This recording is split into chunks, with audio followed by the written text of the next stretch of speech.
कक्षा का अनिवार्य संस्कृत का चौथा पाठ है बालकः ध्रुवः। इस पाठ में बालक ध्रुव के बारे में बताया गया है। अयम बालकः ध्रुवः अस्ति। अयम यह बालकः बालक ध्रुव अस्ति है, यह बालक ध्रुव है। अस्य जनकः महाराजा उत्तानपादः आसीत्। अस्य जनकः इसके पिता, जनकः पिता, महाराजा महाराज, उत्तानपाद आसीत थे। कि ये जो चित्र में दिखा रहे हैं ना, ये बालक के बारे में बता रहे हैं कि यह बालक ध्रुव है, इसके पिता महाराज उत्तानपाद थे। तस्य धर्मपत्नी सुनीतिः रूपवती गुणवती पतिव्रता च नारी आसीत्। तस्य धर्मपत्नी, उनकी धर्मपत्नी सुनीति रूपवती गुणवती और पतिव्रता नारी थी। सर्व सुख संपन्न अपि, सर्व सुखों से संपन्न होने पर भी, अपि माने भी, राजा संतति विहीना तदर्थम चिंता तुरः अवन।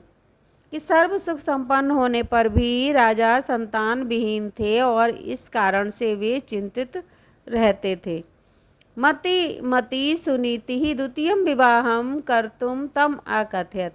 मति बुद्धिमती सुनीति ने उन्हें द्वितीय विवाह करने के लिए कहा। तस्याः विशेष आग्रहेण राजा द्वितीयं विवाहं सुरुच्या सह अकरोत्। तस्याः उनके विशेष आग्रह के कारण राजा ने द्वितीय विवाह सुरुचि के साथ अकरोत किया।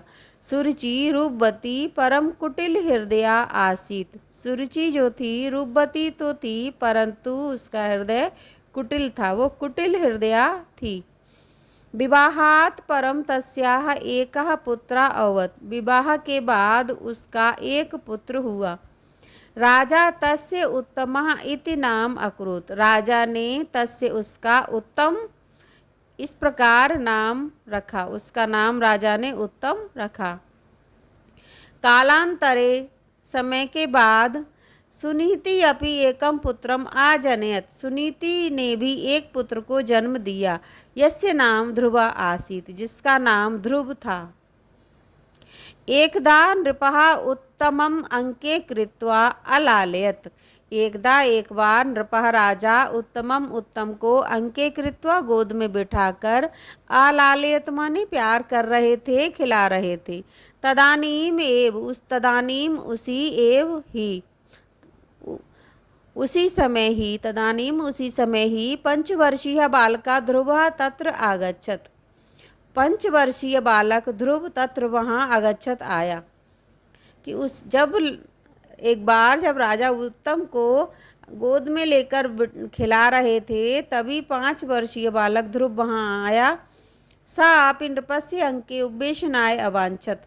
सा अपि वो भी, सह माने वह, अपमाने भी, वह भी नृपस्य राजा के अंके गोद में उपवेशनाय बैठने के लिए अवांछत चाहता था। कि वो भी राजा की गोद में बैठना चाहता था। किंतु नृपः तम न उपवेशयत। किंतु नृपः राजा ने तम उनको न उपवेशयत, नहीं बिठाया।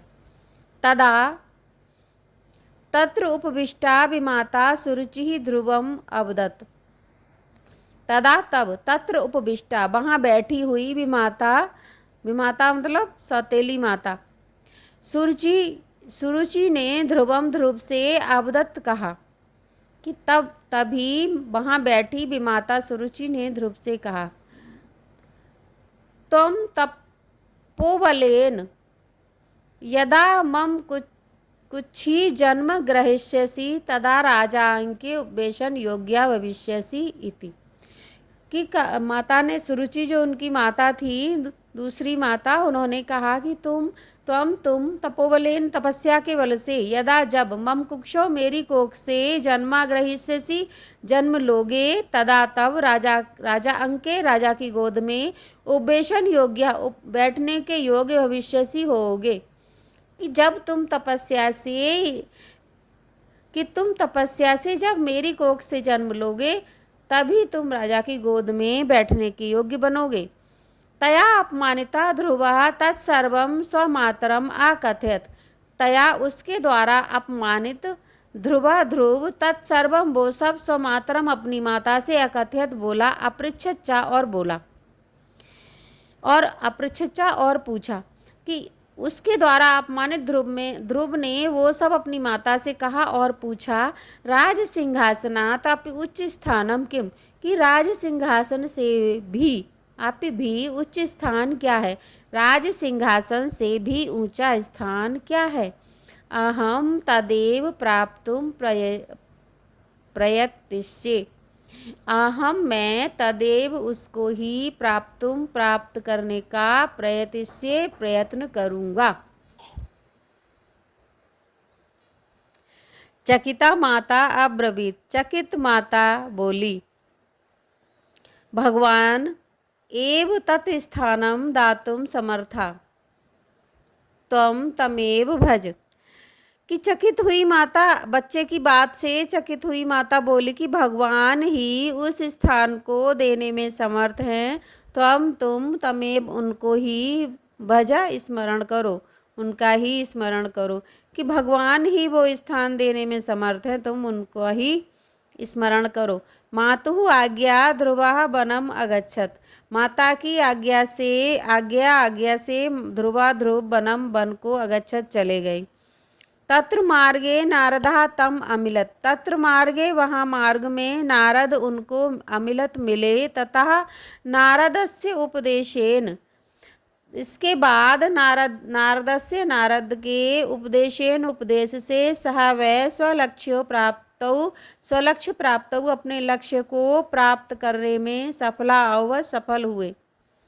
अद्यापि आज भी आकाश में ध्रुव को ध्रुवतारा इति नामना, ध्रुव तारे के नाम से उच्चई स्थिता अस्ति, ऊंचे स्थित हैं।